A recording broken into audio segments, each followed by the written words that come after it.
ভারত কথার গ্রন্থিমোচনের 756তম পর্বে আপনাদের সবাইকে জানাই সাদর সম্ভাষণ।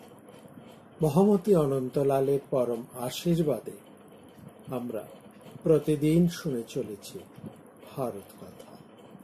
আমরা শান্তি পর্বে সেই বিখ্যাত পার্থিবী সমিতির অন্তর্গত সমস্ত পাণ্ডব ভাইদের এবং দ্রৌপদীর কথা শুনছি। তারা প্রত্যেকেই মহারাজ যুধিষ্ঠিরকে স্বধর্মে অর্থাৎ ক্ষত্রিয় ধর্মে ক্ষত্রিয় ধর্ম পালনের আহ্বান জানাচ্ছেন, তাদের নিজস্ব দৃষ্টিকোণ হতে নিজস্ব যুক্তি বিন্যাস করে। দ্রৌপদীর কথা শেষ হওয়া মাত্রই কথা আরম্ভ করলেন পুনরায় অর্জুন বলছেন, মহারাজ, এই দণ্ড অর্থাৎ রাজার দমন শক্তি প্রজা শাসন করে, দণ্ডই সর্বপ্রকারে রক্ষা করে, এবং রাজা যদি ঘুমিয়েও পড়েন তাহলে তার দণ্ডই জেগে থাকে। অতএব জ্ঞানীরা দণ্ডকে ধর্মের কারণ বলেই মনে করেন। দণ্ড সংসারতে ধর্মং তথৈব অর্থং জনাধিপ কামং সংরক্ষতে দণ্ড স্ত্রীবর্গ দণ্ড উচ্যতে। দণ্ডের মহিমার কথা বলছেন অর্জুন। আমরা এই দণ্ডনীতির কথা রাজধর্মের অন্তর্গত বলে শুনেছি এবং তার কিছু পরিচয় আমরা বিস্তারিতভাবে পূর্বের পর্বে শুনেছি। এখানে একটি কথা বলার আছে, সেটি হচ্ছে এই যে দণ্ড নীতির কথা বলছেন অর্জুন, সেই দণ্ডনীতির মহিমা কেবল নয়, সেই দণ্ডনীতি কেমন ভাবে একজন রাজাকে রক্ষা করেন, রাষ্ট্রকে রক্ষা করেন, রাষ্ট্রকে সুরক্ষা দেয়, তার সমৃদ্ধির কারণ হয় এবং প্রজা কল্যাণ সাধিত করেন, সে কথাই বলছেন অর্জুন। রাজার অভিষেকের সঙ্গে সঙ্গে আমরা জেনেছি তার মাথায় যে স্বর্ণ মুকুট পরানো হয়, অভিষেক মন্ত্র উচ্চারণ করে, এই স্বর্ণ মুকুটের তাৎপর্য কি আমরা জেনেছি। আমরা জেনেছি রাজাকে যে যজ্ঞোপবীত কিংবা কোমর বন্ধনী কোনো কোনো স্থানে পরানো হয়, তার তাৎপর্য। এই দুইয়ের মধ্যেই কিন্তু রাজার কর্তব্য পররাষ্ট্র, রাষ্ট্র এবং রাজ্য তথা রাজ্যবাসীর সার্বিক কল্যাণের মন্ত্র এবং সেই সম্পর্কিত রাজার কর্তব্য কর্ম যুক্ত হয়ে রয়েছে। অর্থাৎ রাজা তার কর্তব্য ভার কিছু মাথায় শিরভূষণ করে মাথায় ধারণ করছেন, কিছু কর্তব্য ভারকে তিনি হৃদয়ে ধারণ করছেন, কিছু কর্তব্য ভারকে তিনি যজ্ঞ উপবীত বা কোমর বন্ধনের মতন ভাবে তাকে গ্রহণ করছেন। এবার রাজার হাতে তুলে দেওয়া হয় রাজদণ্ড। এই রাজদণ্ড হচ্ছে শাসনের প্রতীক। কেবলমাত্র শাসন নয়, জনকল্যাণ রূপী এই দণ্ড সমগ্র রাজ্যের, সমগ্র রাষ্ট্রের, সমগ্র রাষ্ট্রবাসীর যোগ এবং ক্ষেম বহন করে চলে। অর্জুন সেই প্রসঙ্গেই বলছেন, মহারাজ, আপনি দণ্ড গ্রহণ করুন, অর্থাৎ রাজ দায়িত্ব, রাজ পদে অভিষিক্ত হয়ে রাজ কর্তব্য পালন করুন। বলছেন এই দণ্ড ধর্ম রক্ষা করে। কেবল কি ধর্ম বলতে এখানে শৃঙ্খলা। তারপর বলছেন দণ্ড অর্থ রক্ষা করে, অর্থাৎ কোষ, এবং দণ্ড কামকেও রক্ষা করে। কাম হচ্ছে সমৃদ্ধি, সর্বপ্রকার সমৃদ্ধি, অর্থাৎ দণ্ড সংরক্ষতে ধর্ম ততই বার্থং জনাধিপ কামং সংরক্ষতে দণ্ড স্ত্রীবর্গ দণ্ড উচ্যতে।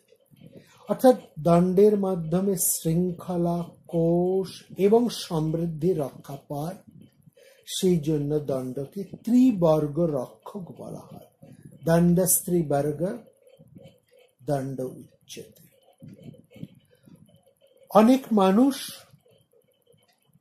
যেমন যমদণ্ডের ভয়ে অর্থাৎ নরকবাসের ভয়ে পাপ কাজ থেকে বিরত হয়, তেমনি মানুষ রাজদণ্ডের ভয়ে কোনো অন্যায় কর্ম করে না। এখানে এই দণ্ডের পরিচয় হচ্ছে শাসনের হিসেবে সদা জাগ্রত যে দণ্ড রাজার, সেই শাসনের কথা এখানে উল্লেখ করা হচ্ছে। তারপরে বলছেন কিছু মানুষ অন্য কিছুর ভয়ে, পরস্পরের ভয়ে পাপ কার্য করে না। এই সমস্ত ন্যায় আচরণ আসলে এক দণ্ডের উপর প্রতিষ্ঠিত রয়েছে, দণ্ডের শৈব। এখানে বলছেন পরস্পর ভয়াদিকে পাপ পাপং ন কুর্বতে এবং সংসিদ্ধিকে লোকে সর্বং দণ্ডে প্রতিষ্ঠিত। এটা হচ্ছে বিশেষ গুরুত্বপূর্ণ। এই সংসারের সমস্ত কিছুই দণ্ডের দ্বারা প্রতিষ্ঠিত, দণ্ডের উপর প্রতিষ্ঠিত। এটা তো ঠিক। সমাজে যদি শৃঙ্খলা থাকে, আইন থাকে, নিরাপত্তা থাকে, অনুশাসন থাকে, তাহলে প্রত্যেক মানুষ তার নিজ নিজ দায়িত্ব, কর্তব্য, তার বৃত্তি, তার জীবন যাপন নির্বিঘ্নে, নিরুপদ্রবে করতে পারে। সে তার নিজের উন্নতি সাধন করতে পারে। এইভাবেই দণ্ড প্রতিষ্ঠার মাধ্যমে রাষ্ট্রের কল্যাণ সাধন সম্ভব।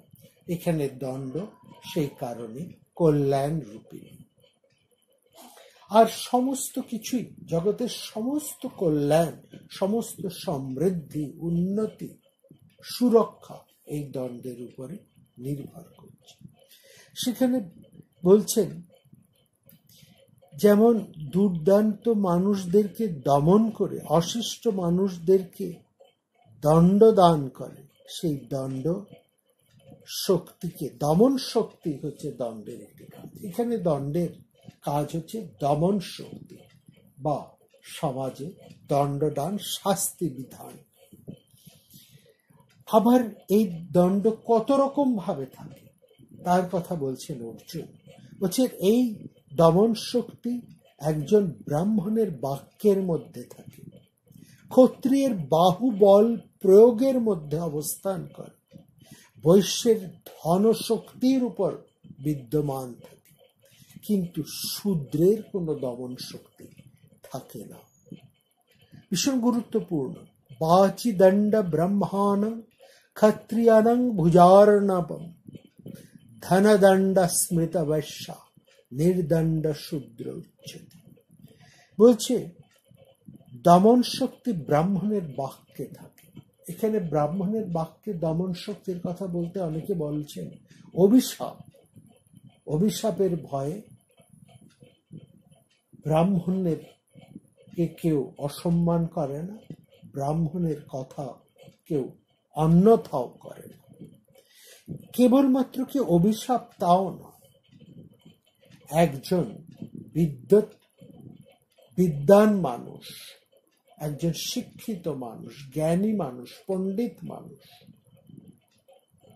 তিনি তার যুক্তিপূর্ণ কথার মাধ্যমে সমাজে শৃঙ্খলা বজায় রাখতে সক্ষম, সমাজের মধ্যে একটা নিয়ম নীতি প্রতিষ্ঠা ঘটাতে পারে কেবলমাত্র তার যুক্তির মাধ্যমে। এই যুক্তি আসে তার অধীত বিদ্যার থেকে। অন্যদিকে ক্ষত্রিয়, সে তার বাহুবলের মাধ্যমে রাষ্ট্রে সুরক্ষা, নিরাপত্তা বহাল রাখতে পারে। বৈশ্য তার যে ব্যবসা বাণিজ্য, ধনসৃষ্টি এই সমস্ত কিছুই হচ্ছে তার দণ্ড। এই দণ্ডের বৈশ্যের সমস্ত দণ্ড শক্তি তার ধনশক্তির উপরে নির্ভর করে, কিন্তু শূদ্র তার কোন দমন শক্তি থাকে না, কারণ সে কেবল অন্যের সেবাই করে, সে সার্ভিস দিয়ে যায়, কি যাতে সে নির্বিঘ্নে সার্ভিসটি দিতে পারে। এই সার্ভিস দেওয়াটাকে কিন্তু এত হীন অর্থে যেন ব্যাখ্যা না করা হয় শূদ্র শব্দ শুনে। এই যে দেখুন আমাদের রাষ্ট্র ব্যবস্থার মধ্যে সার্ভিস সেক্টরটা কত গুরুত্বপূর্ণ। এই সার্ভিস সেক্টরের মধ্যে ট্রান্সপোর্টেশন আছে, সমস্ত ধরনের ওয়েলফেয়ার রয়েছে, হসপিটালাইজেশন রয়েছে, শিক্ষা, স্বাস্থ্য, খাদ্যের ব্যবস্থা, নাগরিক সুরক্ষার ব্যবস্থা, সমস্ত উন্নতি কর্ম, জনকল্যাণমূলক কর্ম, সমস্ত কিছু এই শূদ্র অর্থাৎ সার্ভিস, এই সার্ভিস যারা দেন তারা সবাই কিন্তু সেই অর্থে শূদ্র, অর্থাৎ যারা সার্ভিস দিচ্ছে। এই সার্ভিসটা সমাজের, এই সার্ভিস, এই সমস্ত কর্মগুলো ওয়েলফেয়ার কর্ম, যা আমরা বললাম শিক্ষা, স্বাস্থ্য, সুরক্ষা, নিরাপত্তা, অন্যান্য পরিষেবা, যত ধরনের পরিষেবা আছে সবটাই সুষ্ঠুভাবে চলতে পারে যদি কেবলমাত্র সেই রাষ্ট্রের মধ্যে শৃঙ্খলা থাকে, নিরাপত্তা থাকে। তাহলে এই শৃঙ্খলা এবং নিরাপত্তা এটি কে বিধান করেন? একজন ক্ষত্রিয় রাজা। অর্থাৎ ক্ষত্রিয় রাজা যখন যদি সমাজে শৃঙ্খলা বজায় রাখতে পারেন,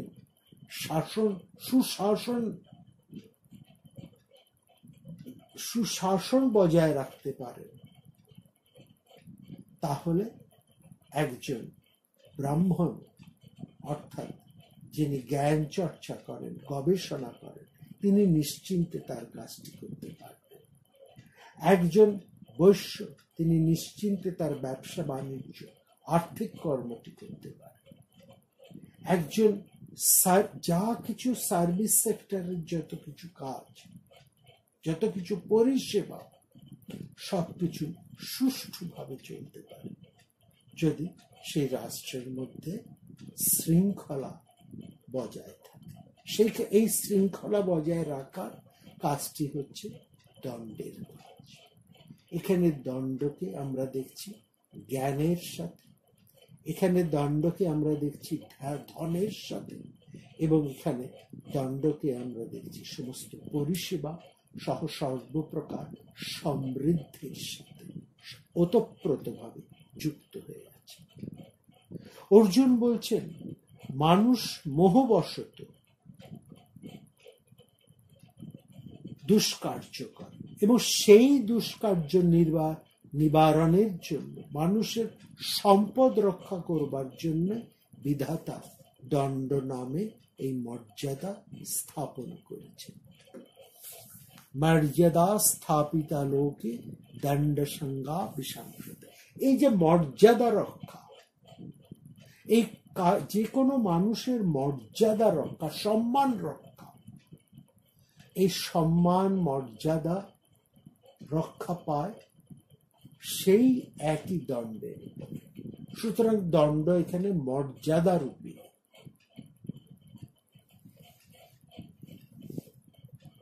এবং শুধু কি তাই, একজন ব্রহ্মচারী, একজন গৃহস্থ, বানপ্রস্থ এবং ভিক্ষুক, অর্থাৎ ব্রহ্মচারী, গৃহস্থশ্চ বানপ্রস্থশ্চ ভিক্ষুষ, এই চতুরাশ্রম তাদের নিজ নিজ কাজ সুষ্ঠুভাবে করে এই দণ্ডের প্রভাবে। দণ্ড সদা জাগ্রত বলে সমস্ত বৃত্তিজীবী মানুষ চতুরাশ্রমের সমস্ত কর্মকাণ্ড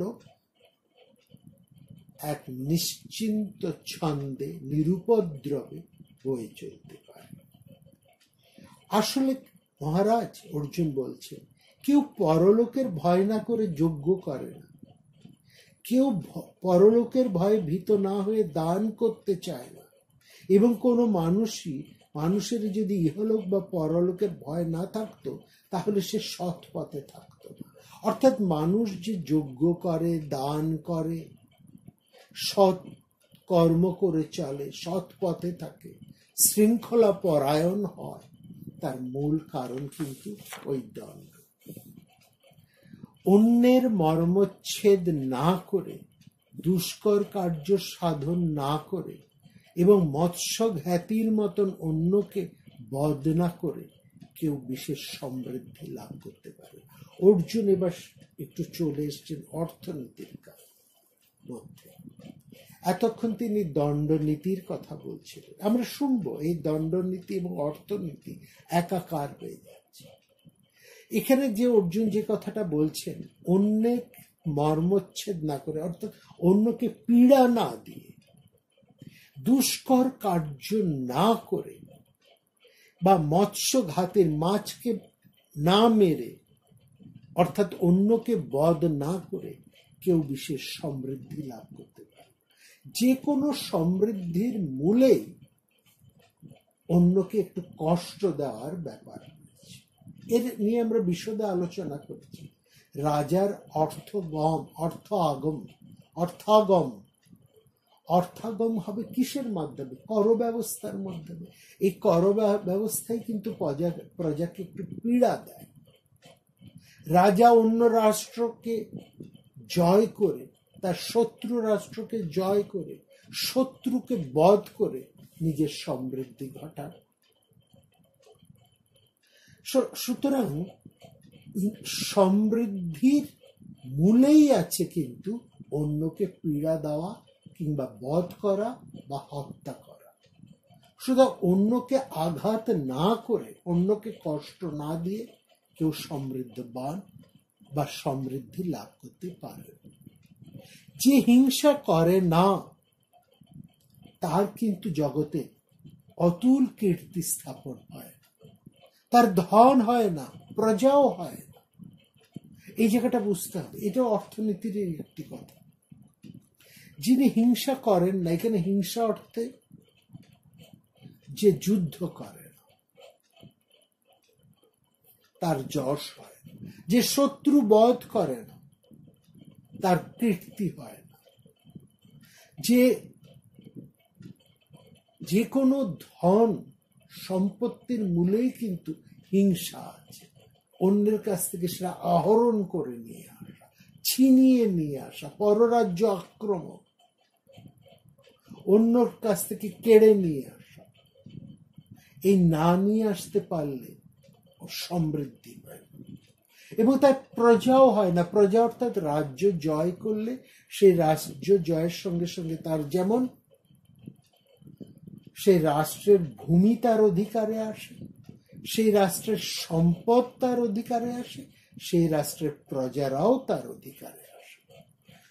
তার উদাহরণ দিয়ে অর্জুন বলছেন, ইন্দ্র বৃত্রাসুরকে বধ করেই মহেন্দ্র হয়েছিলেন, অমরাবতী নগরী লাভ করেছিলেন এবং ত্রিভুবনের অধীশ্বর হয়েছিলেন। ইন্দ্র তার শত্রুদের, অসুরদেরকে বধ করেই কিন্তু ইন্দ্রপদ লাভ করেছিলেন, মহেন্দ্র হয়েছে। এই স্বর্গ অমরাবতী নগরী লাভ করেছে এবং ত্রিভুবনের অধীশ্বর হতে পেরেছিলেন। দেবতারা অসুরদেরকে বধ করেছিলেন। যে দেবতারা অসুরদেরকে বধ করেছিলেন, মানুষ সেই সমস্ত দেবতাদেরকে পূজা করে। এটা দেখুন, রুদ্র প্রলয়কারে প্রাণীকে সংহার করেন। কার্তিক তারকাসুরকে বধ করেছিলেন। ইন্দ্র, অগ্নি, বরুণ দেব অন্যান্য অসুরদেরকে বিনাশ করেছিলেন। যম তো সবার সংহার করেন। মানুষ এই সমস্ত দেবতাদেরকে পূজা করে। এইভাবে কাল, বায়ু, মৃত্যু, কুবের, সূর্য, বসু, মরুদ, সাধ্য, বিশ্বদেবগণ, এরা প্রত্যেকেই অন্যকে সংহার করেছেন এবং সংহার করেই চলেন। মানুষ সেই দেবতাদের প্রতাপে অবনত হয়ে সেই সমস্ত প্রতাপী দেবতাদেরকেই ভক্তি করে, ভয়ে হোক ভক্তিতেই হোক তাদেরকে নমস্কার করেন। কিন্তু কোনোভাবেই এটি লক্ষ্য করুন মহারাজ, মানুষ সেই সমস্ত দেবতাদেরকে সম্মান করে, পূজা করে যাদের মধ্যে ওই দমন শক্তি আছে। অন্যদিকে ব্রহ্মা, ধাতা, পূষা যাদের মধ্যে পরহিংসা শূন্যতাই রয়েছে, তাদের পূজা কেউ করে না। এটা ভীষণ গুরুত্বপূর্ণ। এই জন্য আমরা কোথাও ব্রহ্মার মন্দির দেখি না, ব্রহ্মার পূজা কোথাও হয় না, কোথাও পুষণের পূজা হয় না, ধাতার পূজা হয় না। অর্থাৎ এরা সকলে ব্রহ্মর মতন, এরা আদি পিতা, এদের কোনো পূজা হয় না। না ব্রহ্মারং না ধাতারং না পুষণং কথঞ্চ। এই জগতে কোনো প্রাণীকে হিংসা না করে তো জীবন ধারণ করতে দেখি না। প্রবল জন্তুরা তো দুর্বল জন্তুদের জীবন বধ করে প্রাণ ধারণ করে। নাহি পশ্যামি জীবতং লোকে কিঞ্চিৎ হিংসায়া।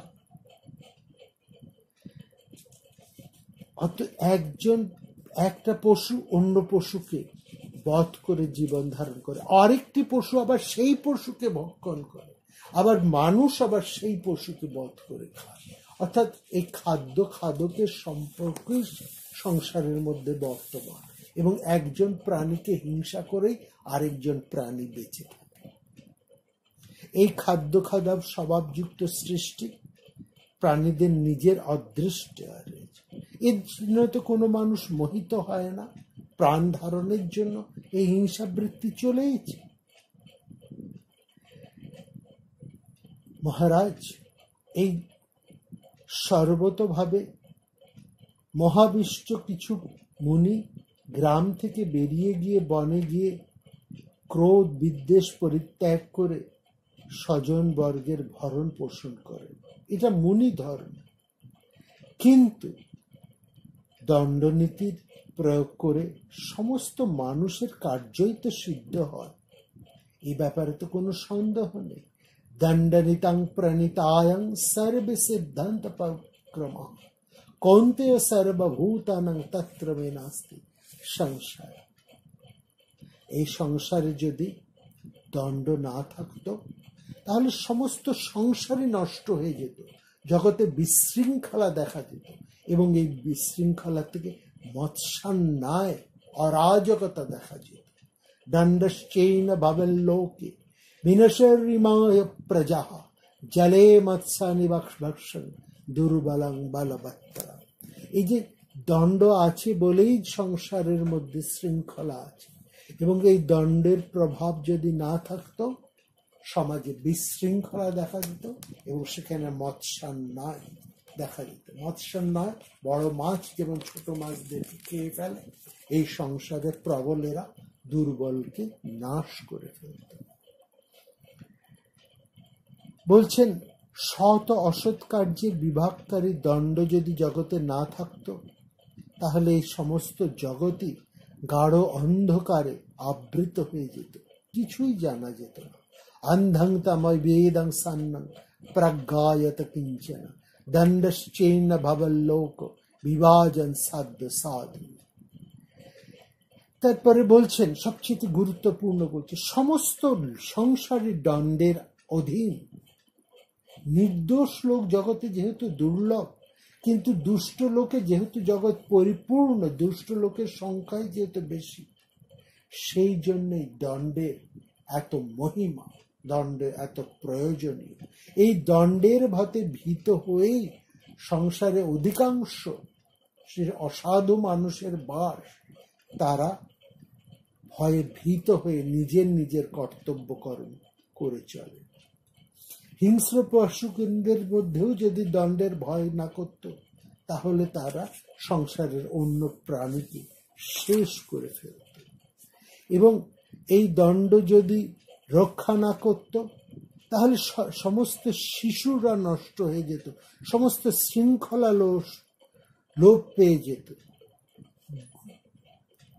দণ্ড যদি রক্ষা না করত তাহলে প্রচুর দক্ষিণাযুক্ত যজ্ঞ অকুত ভয় নির্বাহিত হতো না। কোনো কোনো জনকল্যাণকারী কর্ম নির্বিঘ্নে সাধন সম্ভব ছিল।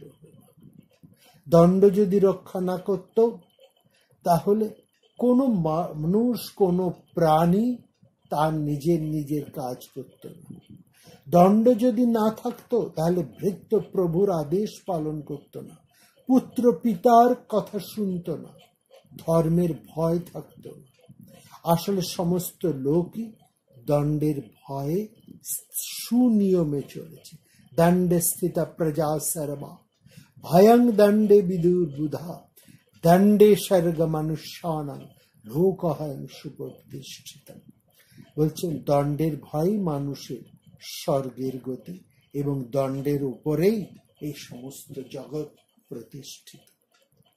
এখানে বলছেন তিনি ধর্মত হোক বা অধর্মতই হোক, বিধাতা যখন এই রাজ্য আপনার হাতে তুলে দিয়েছেন, তখন আপনার আর শোক করা উচিত নয়। আপনি ভোগ এবং যজ্ঞ করতে থাকুন। সমৃদ্ধিশালী মানুষেরা প্রিয়তমা ভার্যার সাথে বাস করে, উত্তমান্ন ভোজন করতে থেকে সব সময় পবিত্র বস্ত্র ধারণ করে সুখে ধর্মাচরণ করে। সমস্ত কার্যই, এবার অর্জুন খুব বিশেষ একটি গুরুত্বপূর্ণ কথা বলছেন। দেখুন, দণ্ডের সাথে দণ্ডনীতির সাথে অর্থনীতির একটা সংযুক্তির কথা এখানে উল্লেখ করছেন অর্জুন। বলছে সমস্ত কার্যই অর্থের অধীন। অর্থ ছাড়া কোনো কাজ সম্ভব হয় না মহারাজ। এই সংসারে যাবতীয় উন্নতি, সমৃদ্ধি, জগতে যা কিছু জনকল্যাণমূলক কর্ম, জীবন যাপন, ধর্ম আচরণ থেকে আরম্ভ করে যাবতীয় কর্ম সবই অর্থের উপর নির্ভরশীল।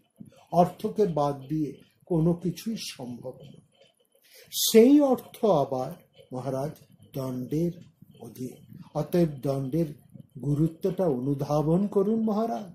অর্থে সর্বে সমারম্ভ সময়ত্তান সংশয় সাচ দণ্ডে সমায়ত্ত পশ্য দণ্ডস্য গৌরব। এই সংসারের সবকিছুই অর্থের অধীন, এই ব্যাপারে কোনো সন্দেহ নেই। আবার সেই অর্থ দণ্ডেরই অধীন। শৃঙ্খলা থাকলেই মানুষ অর্থের সাধনা করতে পারে। সুতরাং দণ্ডের গুরুত্বটা একবার অনুধাবন করুন। এই দণ্ড, এই শৃঙ্খলা বজায় রাখার কাজই হচ্ছে রাজার কর্তব্য। আপনি যে রাষ্ট্রের ভার আপনার উপর বিধাতা তুলে দিয়েছেন, আপনি যুদ্ধ জয় করে যে রাষ্ট্রকে লাভ করেছেন, সেই রাষ্ট্রের দায়ভার আপনি গ্রহণ করে এখানে শৃঙ্খলা বজায় রাখুন, দণ্ড প্রতিষ্ঠা করুন। এবং বলেছেন যে মুনিরা কারো হিংসা করবে না, এই কথা সবসময় বলেন, তারাও বলেন যারা অন্যায় তাদেরকে দণ্ড দেওয়া উচিত। বলছেন মহারাজ, আপনি রাজ সিংহাসনে অধিষ্ঠিত হন, রাজধর্ম গ্রহণ করুন, যজ্ঞ করুন, দান করুন, প্রজা রক্ষা করুন এবং ধর্ম পালন করুন, শত্রু সংহার করুন এবং আপনার মিত্রদেরকে রক্ষা করুন। যজদেহি প্রজা রক্ষা ধর্মং সমনুপালয় অমিত্রাঞ্জহি কৌন্তেয় মিত্রাণি পরিপালয়। আপনি শত্রু সংহার করেছেন বলে আপনার কোনো শোক হবার কথা নয়। আপনি উপযুক্ত কাজই করেছেন, আপনি স্বধর্ম পালনই করেছেন। যে মানুষ শত্রুকে অস্ত্র দ্বারা বধ করে তার কখনো পাপ হয় না, কারণ সে রাষ্ট্রের মঙ্গলের জন্য ধর্মকে রক্ষা করে। সমস্ত প্রাণীর আত্মাই তো অবদ্ধ। এবার একটু শাস্ত্রের কথা চলে আসছে। ও মহারাজ যুধিষ্ঠির এই যুদ্ধে বহু প্রাণকে হত্যা করে তিনি যেন শোকগ্রস্ত হয়েছেন। তিনি ভাবছেন আমি পাপ কর্ম করেছি, এত মানুষকে আমি নিজের স্বার্থ পরিপূরণের জন্য হত্যা করেছি। সেই জায়গাকে লক্ষ্য করেই অর্জুন এবার একটু শাস্ত্রের ভূমিকায় চলে আসছে। বলছেন মহারাজ, এইটা তো সত্য যে এই আত্মা অবদ্ধ, আত্মাকে কেউ বধ করতে পারে না। সুতরাং আত্মা যদি অবদ্ধ হয় তাহলে তাকে কে বধ করতে পারে? আপনি যে অন্যকে হত্যা করেছেন বলে নিজেকে আততায়ী বলে মনে করছেন, আসলে আত্মা তো অবদ্ধ, কে কাকে বধ করতে পারে? যেমন মানুষ পুরাতন গৃহ পরিত্যাগ করে নতুন গৃহে প্রবেশ করে, সেই রকম জীবাত্মা পুরাতন শরীর পরিত্যাগ করে নতুন শরীরে প্রবেশ করে। সেই গীতার কথাই এখানে বলছেন অর্জুন, যথাহি পুরুষ শালাং পুনঃ সংপরিবিষন্নবম এবং জীব শরীরানি তানি তানি প্রবর্ততে। অর্থাৎ আপনার এখানে যুদ্ধে শত্রুকে বধ করে আপনার শোক হবার তো কোনো কারণ না, কারণ আত্মা অবদ্ধ। আর যেমন মানুষ পুরনো ঘর ছেড়ে নতুন ঘরে প্রবেশ করে, সেই রকম জীবাত্মা পুরনো শরীর পরিত্যাগ করে নতুন শরীরে প্রবেশ করে। যারা তত্ত্বদর্শী তারা বলেন যে জীবাত্মা পুরাতন দেহ পরিত্যাগ করে যে নতুন দেহ প্রাপ্ত হয় সেটাকেই তো মৃত্যু বলে। সুতরাং আপনি যাদেরকে বধ করেছেন তারা তো নতুন শরীর আবার লাভ করেছে। আপনি তো কাউকে বধ করতে, আমরা তো কাউকে বধ করতে পারি না, কারণ আত্মা অবদ্ধ। একটু অন্য ধরনের শাস্ত্রের কথা, একটু দর্শনের কথা তুলে আনলেন অর্জুন এই প্রশ্নে। কথাটা যখন দার্শনিকতার দিকে চলে যাচ্ছে তখন আর থেমে থাকতে পারলেন না। তিনি এতক্ষণ চুপ করে শুনছিলেন, কিন্তু অর্জুনের কথা দণ্ডনীতি, রাজনীতি, অর্থনীতি ছাপিয়ে যখন দর্শনের দিকে পদার্পণ করছেন তখন ভীষণ ভোগবাদী ভীম তিনি উঠে বলতেন, ভেবেছিলাম আমি কিছু বলবো না, কিন্তু অত্যন্ত দুর্ভাগ্যবশত আমি বলছি। আর আমি যা বলছি মহারাজ আপনি তা একটু শুনুন। না বক্সামি না বক্সামি তদ্বং মে মনসি স্থিতম অতি দুঃখাত্তু বক্সামি তন্নিবোধ জনাধিপ। ভীম বলছেন যুধিষ্ঠিরকে, বলছেন আপনার মোহই আমাকে সন্দেহাপন্ন, আপনার উপর সন্দেহাপন্ন করে ফেলেছি। আমি তবু সন্দেহগ্রস্তও হইনি, দুর্বল হয়ে পড়িনি। আপনি তো সর্বশাস্ত্র বিশারদ এবং এই সংসারের রাজা হয়ে আপনি কাপুরুষের মতন শোক কাতরতায় কেন মোহগ্রস্ত হয়ে পড়েছে? মানুষের জন্ম এবং মৃত্যু এই দুটোই তো আপনার জানা আছে, আগমন এবং প্রস্থান দুই তো আপনার জানা আছে। আর বর্তমান বা ভবিষ্যৎকালের কোনো বিষয় তো আপনার অজানা নয়।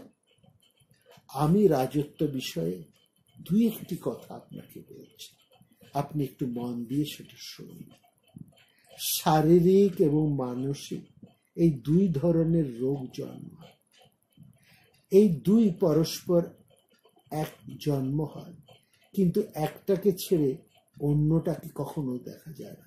অর্থাৎ কারো যদি শারীরিক রোগ আসে, সেই শারীরিক রোগের সাথে সাথে সে মানসিক রোগগ্রস্ত হয়ে পড়ে, কিংবা মানসিক রোগগ্রস্ত তার শরীরকেও নষ্ট করে। দারুণ কথা বলছেন ভীমসেন, বিবিধ জায়তে ব্যাধি শরীর মানসস্তথা পরস্পরং তার জন্ম নির্দধং নোপলব্ধতে। অর্থাৎ ভীমসেনের ইঙ্গিতটা এবার আপনারা একটু বোঝার চেষ্টা করুন। ভীমসেন বলছেন মানুষের শারীরিক রোগ আছে আর মানসিক রোগ আছে। মানুষ এই দুই ধরনের ব্যাধি দ্বারা আক্রান্ত হয়, কিন্তু এই দুটো ব্যাধি একসঙ্গে আলাদা আলাদা হয় না, প্রায় একটা আরেকটাকে নিয়ে আসে, একসঙ্গেই যেন থাকে, একটাকে ছেড়ে আরেকটাকে দেখা যায়। অর্থাৎ কারো যদি শারীরিক রোগ থাকে তাহলে সে মানসিক ব্যাধিগ্রস্ত হবে, আর কারো যদি মানসিক ব্যাধি থাকে সেও অবশ্যই শারীরিক ব্যাধিতে পড়বে। যে মানুষ অতীতে শারীরিক এবং মানসিক দুঃখ স্মরণ করে শোক করে, সে মানুষ একটা দুঃখের উপরে আরেকটা দুঃখকে অনুভব করে এবং তার ফলে তার অনর্থকেই সে ডেকে নিয়ে আসে। বায়ু, পিত্ত, কফ এই শরীরের তিনটে গুণ, এই তিনটার যে সমান অবস্থিতি সেটাই কিন্তু সুস্থতার লক্ষণ। শীতোষ্ণে চৈব বায়ুশ্চ ত্রয় শারীরজা গুণঃ তেষাং গুণানাং সম্যং যত দাহু শাস্ত্র লক্ষণ। এই যে বায়ু, পিত্ত, কফ, একজন সুস্থ মানুষের শরীরে এই বায়ু, পিত্ত, কফ এই তিনটি সমানভাবে থাকে, কোনোটা বেশি কম হয় না। কারো যদি কোনো একটার বেশি কম ঘটে, কোনো একটি যদি বেশি বেড়ে যায় বা কমে যায়, সে অসুস্থ হয়ে পড়ে। এখানে ভীমসেন এই যেহেতু তিনি ভোগবাদী লোক, সুতরাং তার উদাহরণগুলো সমস্ত শরীর কেন্দ্রিক, ভোগ কেন্দ্রিক, কিন্তু তিনি খুব দামি কথাগুলো বলে চলেছেন। তার কথার মধ্যে যথার্থতাকে উড়িয়ে দেওয়া যায় না। আমরা আগেই বলেছি, যে যখন যে দিক থেকে যে বিষয় থেকে কথা বলেন, আমরা তার সেই যৌক্তিকতাকে কিন্তু সহজে উল্লঙ্ঘন করতে পারি না সাধারণত। তো সেইখানে বলছেন এই বায়ু, পিত্ত, কফ এই তিনটে বোঝাতে কিন্তু ভীমসেন শুধুমাত্র বায়ু, পিত্ত, কফকে বোঝাচ্ছেন না। এখানে তিনি বলছেন ধর্ম, অর্থ এবং মোক্ষ। প্রত্যেকটা মানুষ ধর্মের আচরণ করবে, অর্থের সেবা করবে, কামের সেবাও করবে। ধর্মের সেবা, অর্থের সেবা এবং কামের সেবা সে সমানভাবে করবে। যদি এই ধর্ম, অর্থ, কাম এই তিনটের যদি একজন মানুষের জীবনে সমানভাবে থাকে, তাহলে সেই মানুষকে ভীমসেনের মতে সেই মানুষ হচ্ছে সুস্থ মানুষ। কিন্তু এই ধর্ম, অর্থ, কামের মধ্যে একটার প্রাদুর্ভাব যদি বেশি ঘটে, একটা অন্যটার থেকে যদি বেশি হয়, কিংবা অন্যটা যদি অন্যগুলোর তুলনায় একটা যদি অন্যগুলোর তুলনায় কম পরিমাণে হয়, তাহলে সেই মানুষটা কিন্তু অসুস্থ হয়ে পড়বে। অর্থাৎ অতিরিক্ততা, কোনো কিছুর অতিরিক্ততাই অসুস্থতার লক্ষণ, সেটা হচ্ছে বলছে। এবং সেই ক্ষেত্রে ভীমসেন বলছেন এই যে তিনটে গুণ বায়ু, পিত্ত, কফ, এর মধ্যে কোনোটার যদি একটা বৃদ্ধি ঘটে, বেড়ে যায়, তখন চিকিৎসকরা তার প্রতিকার করবার উপদেশ দেয়। পিত্ত কফকে দমন করে, কফ পিত্তকে খর্ব রাখে এবং কফ, পিত্ত দুই বায়ুর উপশম করে। এটাকে চিকিৎসকরা বলছে প্রতিকার। সেই একই রকম ভাবে সত্য, রজ, তম এই তিনটি গুণ মানুষের মানসিকতার মধ্যেও থাকে, মনের মধ্যেও থাকে। অর্থাৎ মানসিকতার দিক দিয়ে একজন মানুষ সমানভাবে সাত্ত্বিক হবেন, রাজসিক হবেন এবং তামসিকতা তার মধ্যে সমানভাবে থাকে। কোন গুণের যে সমানভাবে সত্য, রজ, তমের যে অবস্থিতি, এটাকেই বলে মনের স্বাস্থ্য। যার মানসিকতার মধ্যে সত্য, রজ, তম সমানভাবে থাকে, তার মানসিক সুস্থতা থাকে। ভীমসেন বলছে এর কোনো একটার যদি বৃদ্ধি হয়, তার প্রতিকার করা উচিত। এটাই শাস্ত্র, এটাই প্রতিকারও বলছে। হর্ষেন বদ্ধতে শোক, হর্ষ শোকেন বদ্ধতে, উভভং বদ্ধতে মোহ বিধান উচ্যতে। এই দুয়ের কোনো একটা যদি অতিরিক্ত হয়, তবেই তার চিকিৎসার প্রয়োজন। অর্থাৎ যে মানুষ সুখ অনুভব করতে করতে সে যদি দুঃখকে স্মরণ করতে আরম্ভ করে, কিংবা কোনো মানুষ যদি দুঃখ পরে সুখের স্মরণ করে, তাহলে বুঝতে হবে সে সমান হবে না। দুঃখে থাকলে সে দুঃখের প্রতিকার করবে, সুখকে স্মরণ করবে। আর সুখের মধ্যে সে যখন থাকবে, সে যে তার মধ্যে যেন দুঃখ না আসে তার জন্য সচেষ্ট হবে। কিন্তু দুঃখে থেকে তো সেই দুঃখকে আর স্মরণ করা যায় না। আবার সুখ অনুভব করতে করতে সেই সুখের স্মরণও করতে পারে। যে মানুষ দুঃখের মধ্যে আছে, একজন মানুষ সুখের মধ্যে থেকে সে তার জীবনে যে দুঃখ এসেছিল সেই ঘটনাকে সে স্মরণ করতে পারে।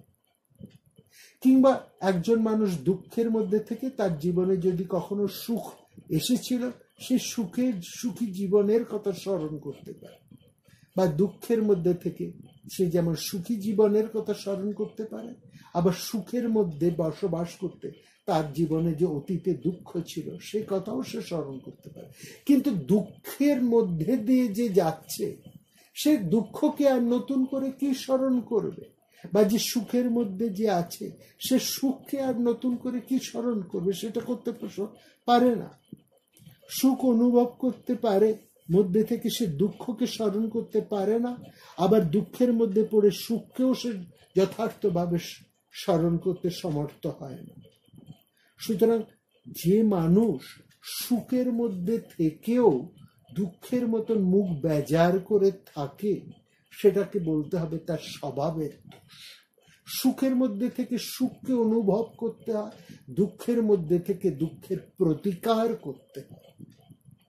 আপনি কি ভুলে গেছেন মহারাজ, সেই দ্রৌপদী, আমাদের এ পরমা প্রিয়া দ্রৌপদী, এক বস্ত্রা রজস্বলা দ্রৌপদীকে যেভাবে সভায় টেনে নিয়ে এসেছিল কৌরবেরা, সেই ঘটনার কথা আপনি ভুলে গেছেন? তারপরে রাজধানী থেকে আমাদের নির্বাসন, মৃগচর্ম ধারণ, মহাবনে বাস, এই আমাদের বনবাসের সেই দীর্ঘ কষ্টকর পর্যায় সবই কি আপনি ভুলে গেছেন? কোনোটাই আপনার স্মরণে আসে না? জটাসুরের মাধ্যমে জটাসুরের আক্রমণ, চিত্রসেন গন্ধর্বদের সাথে যুদ্ধ, জয়দ্রথ কর্তৃক দ্রৌপদী হরণ, এই সমস্ত ঘটনা আপনি ভুলে গেছেন মহারাজ? আবার অজ্ঞাতবাসের সময় কীচক দ্রৌপদীকে যে পদাঘাত করেছিলেন সেটাই বা আপনি কি করে ভুলে যান? ভীষ্ম, দ্রোণ, এই দুই মহাবীরের সাথে যেভাবে যুদ্ধ হয়েছিল, সেই একই রকম ভাবে আপনি আজ আপনার মনের সঙ্গে যুদ্ধ করুন। অর্থাৎ ভীম বলতে চাইছেন আপনি মানসিকভাবে অসুস্থ হয়ে পড়েছেন। আপনার এখন কর্তব্য, যেভাবে আপনি ভীষ্ম এবং দ্রোণের সাথে যুদ্ধ করেছিলেন, যে শক্তি নিয়ে, যে উৎসাহ নিয়ে, যে পরাক্রমের সাথে, যে মানসিক জোরের সাথে, সেই একইভাবে আপনি আপনার এই মানসিক মনের সাথে আপনি যুদ্ধ করুন। আপনি মানসিকভাবে এখন অসুস্থ হয়ে পড়েছেন। যে যুদ্ধে অস্ত্র মিত্র কিংবা বন্ধুদের দ্বারা কোনো সাহায্য পাবার নেই, সেই যুদ্ধ মানুষ করে তার বুদ্ধির দ্বারা। মানুষ দুরকম ভাবে যুদ্ধ করে। এক যুদ্ধ করে সে বাইরে, সেই যুদ্ধে সে অস্ত্রের সাহায্যে যুদ্ধ করে, মিত্রের সাহায্যে যুদ্ধ করে, কিংবা বন্ধুর সাহায্যে, সৈন্য বর্গের সাথে সাহায্যে যুদ্ধ করে। আর যে যুদ্ধে এই তিন ধরনের সাহায্য পাওয়া সম্ভব নয়, সেখানে মানুষ যুদ্ধ করে তার বুদ্ধির সাহায্যে, তার প্রজ্ঞার সাহায্যে। আপনার সেই যুদ্ধের সময় উপস্থিত। আজকে আপনাকে মনের সাথে যুদ্ধ করতে হবে। আপনার মন অসুস্থ হয়ে পড়েছে, এখানে বাইরে থেকে কেউ আপনাকে সাহায্য করতে পারবে না। আর এই যুদ্ধ আপনাকে একলাই করতে হবে, এবং করতে হবে আপনাকে আপনার বুদ্ধি দিয়ে, আপনার প্রজ্ঞা দিয়ে। আপনার বুদ্ধি প্রজ্ঞার মাধ্যমে আপনি যে শোকগ্রস্ত হয়েছেন তার থেকে নিজেকে তুলে ধরতে হবে। আর এই যুদ্ধ জয় না হতেই যদি আপনি প্রাণ ত্যাগ করেন, তাহলে আবার নতুন জন্ম নিয়ে আপনাকে এই একই যুদ্ধ করে যেতে হবে। আপনি পালিয়ে বাঁচতে পারবেন না। সুতরাং সেই মনের সাথেই যুদ্ধের উদ্দেশ্যে আপনার এই মুহূর্তে যুদ্ধ আরম্ভ করা উচিত। আপনি যুক্তি, তর্ক, বুদ্ধির মাধ্যমে সেই মনের সাথে আজই যুদ্ধ করুন। তস্মাৎ দৈব গন্তব্য যুদ্ধস্য ভরতস্য পরম ব্যক্ত রূপস্য ব্যক্ত ত্যক্ত্বা সকর্মভি। মনের সাথে যুদ্ধে জয় না করতে পারলে আপনার কি অবস্থা হবে একবার ভেবে দেখেছেন? আপনি মনের সাথে যুদ্ধে লাভ করেই একমাত্র কৃতকার্য লাভ করতে পারবেন। আপনার যে মানসিক অসুস্থতা, অর্থাৎ আপনি যে শোকগ্রস্ত হয়ে পড়ছেন, মহারাজ যুধিষ্ঠিরের এই শোকগ্রস্ত অবস্থাকে ভীমসেন বলছেন মহারাজ যুধিষ্ঠিরের মানসিক অসুস্থতার লক্ষণ। বলছেন আপনি যে শোকসজ্জায় নিমজ্জিত হয়ে পড়েছেন, এটা অধর্ম, এটা আপনার মানসিক ব্যাধি। এই ব্যাধি, এই শত্রুর সাথে আপনাকে একলাই যুদ্ধ করতে হবে। বাইরের কেউ আপনার এই কোনো কথাই আপনাকে রক্ষা করতে পারবে। কারণ ভীমসেন দেখছেন এত ভাইয়েরা এত কথা বলছে, অর্জুন বলছেন, তিনি নিজেও বলেছেন, নকুল বলছেন, সহদেব বলেছেন, এমনকি দ্রৌপদী বলেছেন, কারো কথায় কোনো কর্ণপাত করছেন না যুধিষ্ঠির। তিনি সেই এক যুক্তিতে রয়েছেন, তার কিছুতেই শোক দুঃখ দূর হচ্ছে না, তিনি কিছুতেই রাজধর্ম গ্রহণে ব্রতী হচ্ছেন না, তিনি স্বধর্ম পালনে উদ্যোগী হচ্ছেন না, তিনি শোকগ্রস্ত হয়ে পড়ে রয়েছেন। তা যুধিষ্ঠিরের এই শোকগ্রস্ততাকেই ভীমসেন বলছেন আপনি মানসিকভাবে অসুস্থ। অতএব এই মানসিকভাবে অসুস্থ এই শত্রুর সাথে, এই অসুস্থ রূপ মানসিক অসুস্থতা রূপ শত্রুর সাথে আপনাকে একলাই যুদ্ধ করতে হবে। কারণ কেউ আপনাকে এই যুদ্ধে কোনো রকম সাহায্য করতে পারবে। এই যুদ্ধ করতে হবে আপনার নিজের প্রজ্ঞা দিয়ে, আপনার নিজের বুদ্ধি দিয়ে, আপনার নিজের যুক্তি দিয়ে। অতএব এই প্রজ্ঞা, বুদ্ধি এবং যুক্তি সাহায্যে আপনি এই মুহূর্তে, যুক্তি তর্ক এর মাধ্যমে আপনি এই মুহূর্তে যুদ্ধ করুন এবং এই যুদ্ধে জয়ী হয়ে স্বধর্ম পালনে তৎপর হয়ে উঠুন। আপনি প্রচুর দক্ষিণাযুক্ত অশ্বমেধ যজ্ঞ করুন। ভগবান কৃষ্ণ এবং আমরা আপনার ভৃত্য রূপেই রয়েছি। যজস্ব বাজি মেধেন বিধিবদ্ধা দক্ষিণাবতা বয়ন্তে কিঙ্কর পার্থ বাসুদেবশ্চ বীর্যবান। ভীমের এই কথার পর, ভীমের এই ভীষণ শ্লেষ বাক্য উচ্চারণের পর আমরা দেখলাম মহারাজ যুধিষ্ঠির নীরবতা ভেঙে উঠে দাঁড়াল। তিনি ভীমসেনের কথার প্রত্যুত্তরে কি বলছেন, তার কি যুক্তি, সেটা আমরা শুনব আগামী পর্বে। নমস্কার। প্রাণারাম প্রাণারাম প্রাণারাম প্রাণারাম প্রাণারাম প্রাণারাম। কি যেন লুকানো নামে তাই মিষ্ট এত তব নাম প্রাণারাম প্রাণারাম।